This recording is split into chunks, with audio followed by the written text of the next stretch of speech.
Amém. Bom dia. Bom dia. Sejam bem-vindos à casa do Senhor, ao santuário da revelação. Vamos sentar, nós vamos ouvir a palavra de Deus essa manhã. Está todo mundo bem? Bem. Todo mundo feliz, graças a Deus, né? A gente vem para a casa de Deus, tem que ser para ouvir a palavra dele, abrir o coração, né? Já que saiu de casa, então vamos fazer direito, não é mesmo? Igual quando a gente vai em algum lugar, né? Essa semana eu estava resolvendo um assunto. Aí eu falei, já que eu estou aqui, vou resolver tudo que precisa, né? Então, já que a gente veio para casa de... Já falei com vocês uma outra vez sobre Abraão, né? Mas antes eu quero falar com vocês sobre 1 Coríntios. Quem quiser abrir a Bíblia, tá bom? Quem quiser abrir, 1 Coríntios, a Epístola de Paulo aos Coríntios, capítulo 13, versículo 11. Quem quiser abrir, 1 aos Coríntios, 1ª Epístola aos Coríntios, capítulo 13, versículo 11. O apóstolo Paulo, ele fala assim: quando eu era menino, eu falava como menino, pensava como menino e raciocinava como menino. Quando me tornei homem, deixei para trás as coisas de menino. O que o apóstolo Paulo está falando aqui?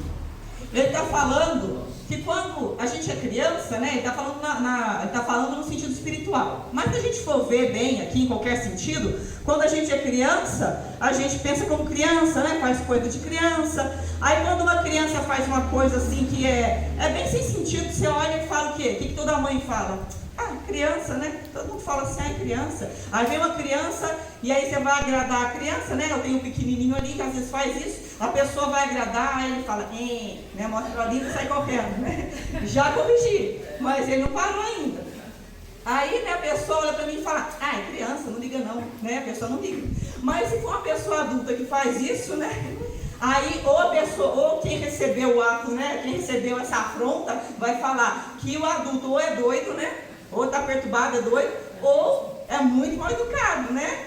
Então, quando a gente vai crescendo, a gente vai vendo que essas coisas não fazem sentido, né? Que não tem bom senso, e a gente vai mudando, né? A gente vai mudando a atitude que a gente tem, vamos tomando atitudes diferentes. Tanto até que tem coisa que a criança faz, a gente corrige, a gente conversa, aí você pensa assim, nossa, eu não vou nem me estressar muito, né? Porque a cabecinha da criança não dá. E conforme ele for desenvolvendo, ele mesmo vai percebendo, né? A gente vai orientando, claro, né? Para a criança não crescer sem orientação também. Mas conforme ele cresce, ele percebe, né? Eu tenho aqui o de 4 e o de 9. Aí eu tiro de um pelo outro.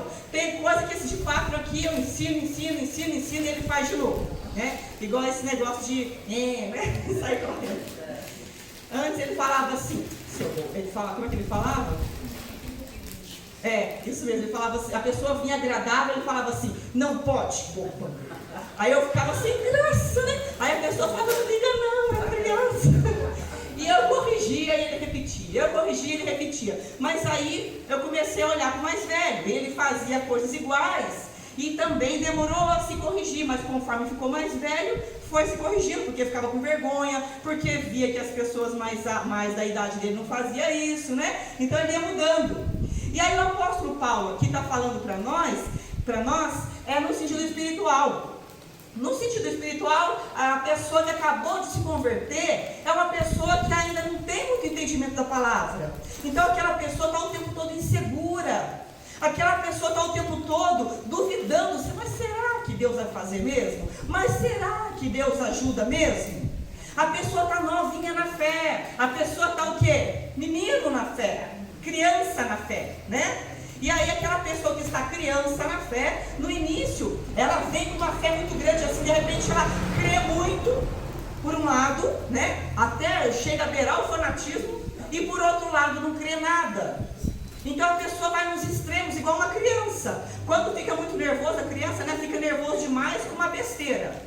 Né? E quando fica muito feliz, fica feliz demais com uma besteira. Assim é a criança, né? Você dá um presentinho, fica muito feliz com uma besteirinha, né? Por isso que a gente orienta, né? Não vai pegar coisa de estranho, né? Não vai seguir estranho, porque o estranho sabe que se oferecer algo para a criança fica feliz e vai com uma coisa que não é nada para quem é adulto. E, por outro lado, a criança fica muito nervosa, sai chutando, batendo em outras crianças por uma coisa que também não é nada. E espiritualmente a pessoa acabou de se converter, ela crê muito, ela fica quase fanática, chega em casa, deixa a família doida, né? Já sai, nossa, mas já viram, gente, ele é bem assim, né? Chega em casa, faz isso não, o pastor falou que não pode. Faz isso não, o pastor falou que não pode, eu vou contar pro meu pastor, né? Aí faz o familiar ficar com raiva do coitado do pastor que não tem culpa de nada, né? Não é assim, né? A pessoa, ela acabou de se converter, ela tá assim demais e até espanta os outros. E aí aos poucos ela vai amadurecendo, né? E por outro lado, quando essa pessoa nova na fé vai passar uma dificuldade grande, ela também tem dificuldade para crer realmente porque ela é nova na fé. Né? Mas aqui na Bíblia está escrito que o Senhor tomou sobre si as enfermidades. Mas será mesmo? Mas Deus disse que vai me abençoar se eu for fiel a Ele. Mas eu tenho uma estratégia melhor fazer do meu jeito. Então, existem os extremos, né? Ou é de mais, ou é de menos. Então a pessoa que é madura na fé, que é adulta na fé, ela é equilibrada, é até um fruto do Espírito, não é? O equilíbrio, né? O autocontrole. Então a nossa fé tem que ser equilibrada, tem que ser aquela fé que quando você lê uma palavra, quando você lê a promessa de Deus na sua vida, você sabe crer, mas você entende que você não pode estar nos extremos. Né? A pessoa que é madura na fé, ela pega a promessa de Deus. Ela lê aqui, por exemplo, que o nosso Deus, Ele é aquele que supre as nossas necessidades. Sim ou não? Sim. Ele supre as nossas necessidades. Ele envia a providência. Mas a pessoa que é madura na fé, ela sabe que ela ganhou de Deus capacidade para se esforçar.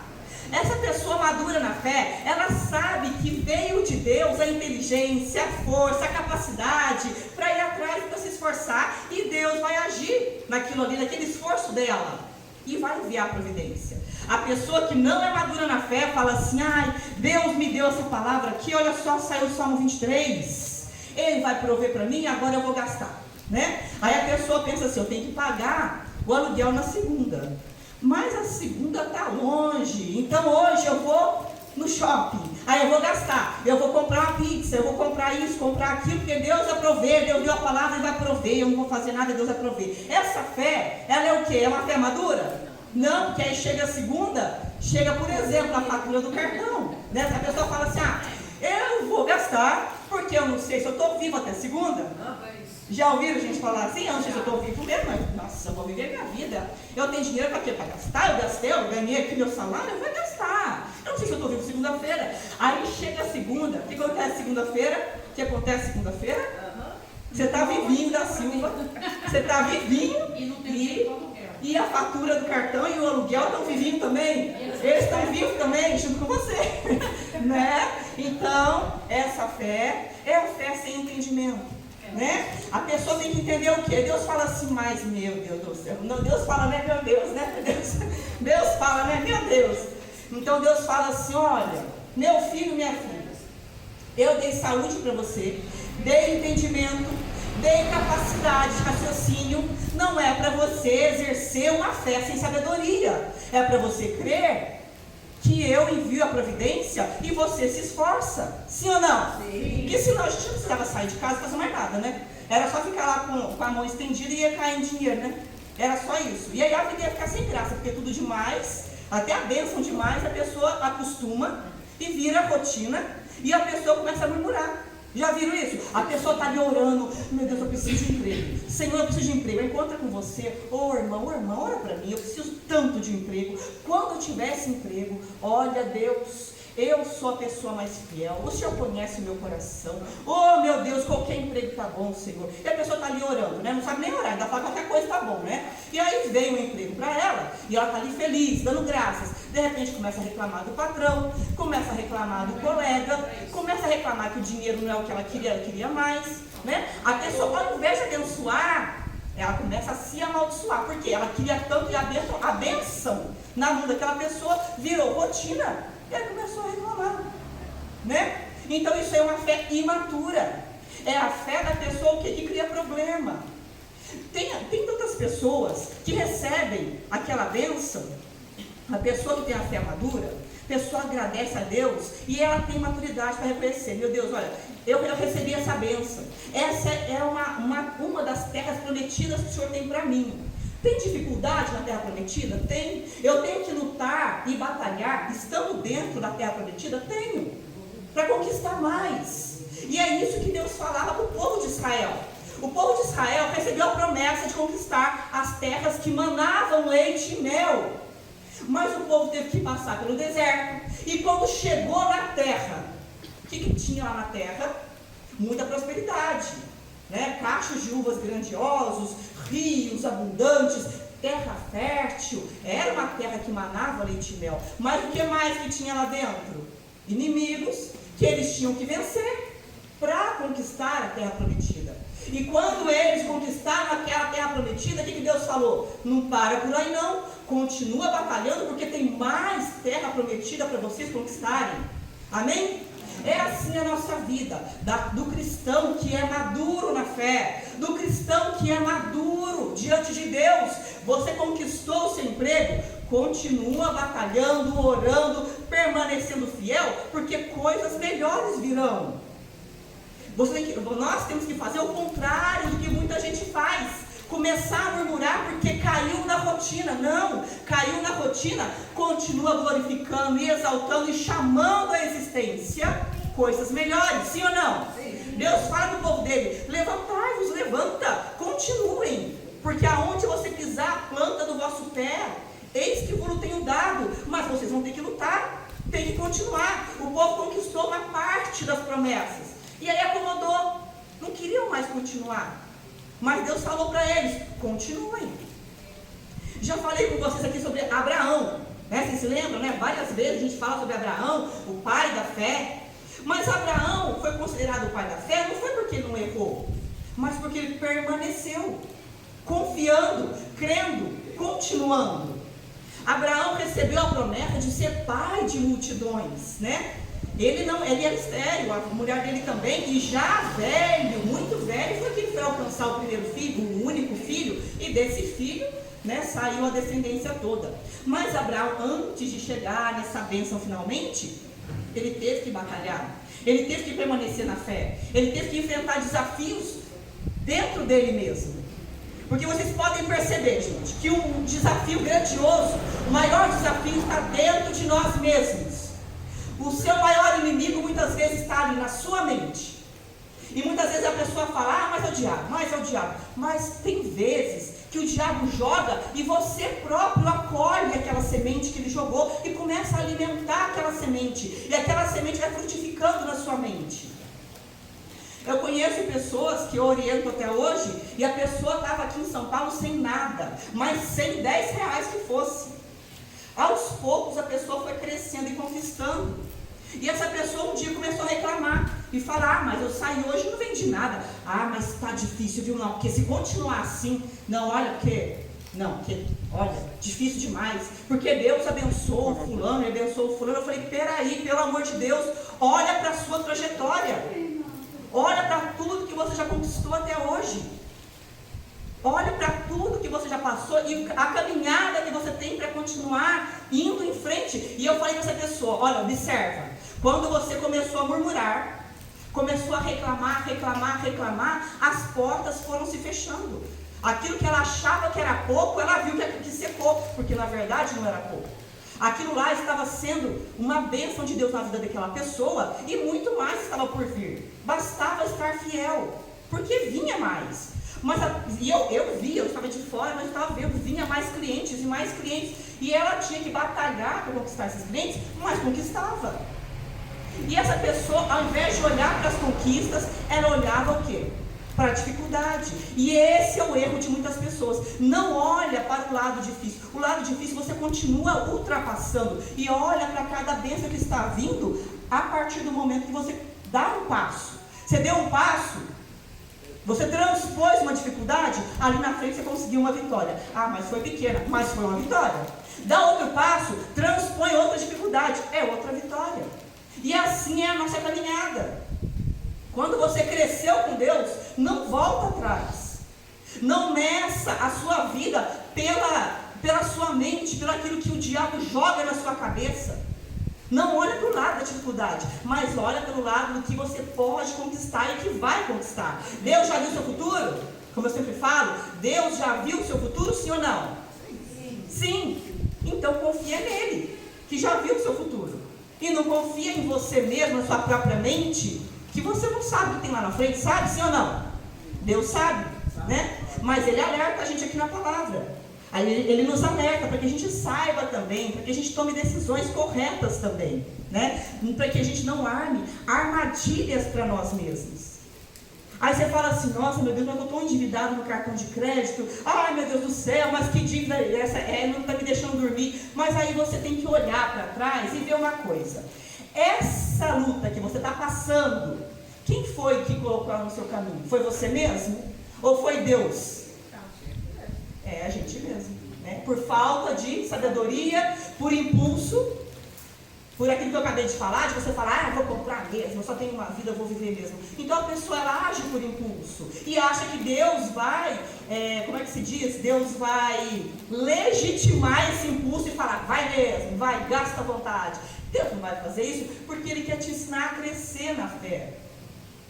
Né? Ele quer te ensinar a conquistar diante dele que você precisa, para que nada te falte, mas é com sabedoria, é com fé madura diante dele. Não arme armadilha para você mesmo. Às vezes você vem na igreja, você ouve uma palavra e Deus está falando ali, vai e abre o seu negócio. Você entendeu, você saiu de casa pensando, meu Deus, eu devo aceitar esse emprego? Meu Deus, eu devo abrir esse negócio? Meu Deus, eu devo iniciar essa venda? Eu estou com ideia, meu Deus, de fazer tal coisa e iniciar esse negócio. Aí você veio na igreja, ouviu uma palavra, olha, Deus confirmou o que eu tinha no meu coração. Vai e crê. Mas aí, ao invés de crer, você arma uma armadilha para você mesmo. Você fala o quê? Ah, mas olha, eu vou pedir só empréstimo ali, porque Deus falou que vai, então eu vou pedir um empréstimo ali, e para aquele outro lá, porque Deus falou que vai, então depois eu faço isso. E aí você começa a armar armadilhas para você mesmo. E aí se endivida no cartão, se endivida com o vizinho, se endivida com seu pai, com a sua mãe, com o banco, e cria armadilha para você mesmo. E depois fala, agora é Deus que tem que me tirar dessa. Então, não vamos armar armadilhas para nós mesmos, né? O nosso inimigo, muitas vezes, como eu falei, está dentro da nossa mente. Quando existe assim um problema, você está ali servindo a Deus, de repente surgiu uma enfermidade, de repente. Você sabe que não foi você que procurou. Isso aí é Deus que tem que te ajudar. É o milagre que tem que acontecer. Você não provocou. De repente apareceu. Essa semana passada, a gente está em casa, eu sempre cuido das crianças, né, como tem que cuidar, eles brincam, crianças saudáveis, mas de repente, do nada, esse pequeno aqui começou, ai, estou passando mal, ai, estou passando mal, ai, estou passando mal. Eu falei, deve ser ânsia, né, deve estar tomou uma mamadeira, deve estar sentindo meio mal, pensei isso. E aí, dei um remedinho para ânsia, aí depois ele, estou sentindo dor, ele punha a mão na barriga. Aí eu pensei, é ânsia mesmo, e aí dei ali o remédio para dor. E quando chegou de madrugada, do nada, o menino nunca ficou assim na vida, de repente, começou a gritar. E falar, meu coração. Aí vocês imaginam, né? Quase que eu desmaio lá, quase que eu não socorro ele, né? Quase que eu tive um troço no lugar dele, né? Ai, meu coração. Quando eu pus a mão, parecia que o coração ia pular para fora, de tão rápido que estava, e ele não respirava. Ele ficava assim... Meu Deus do céu, vocês imaginam como é que eu fiquei, né? Eu saí tropeçando, carregando o menino pra rua fora, aí meu marido vestindo as calças, correndo, a gente correndo no meio da rua, daquele carro de pijama, né? E aí, meu Deus do céu, e a gente quase correndo, caindo pelo meio da rua, e aí chegou lá, ele tava com asma, ele nunca teve asma na vida, mas nunca. Bronquite, nunca teve bronquite. E aí chegou lá, ficou internado quase 4 dias. Ficou internado quase 4 dias, tomando antibiótico, tomando antialérgico e aquelas bombinhas de asma, de 4 em 4 horas. Então, você vê como foi grave, né? E uma coisa que a gente não provocou, eu não dei nada de errado para ele, nunca deixei o menino meio, assim, não sabia que ele tinha nada, né? Mas ele não tem contato com animais direto assim, nunca fiz nada para provocar isso. Então, lá no hospital eu falei com Deus, né? Meu marido também orando. A gente falou, meu Deus, olha, isso não é uma coisa que nós buscamos.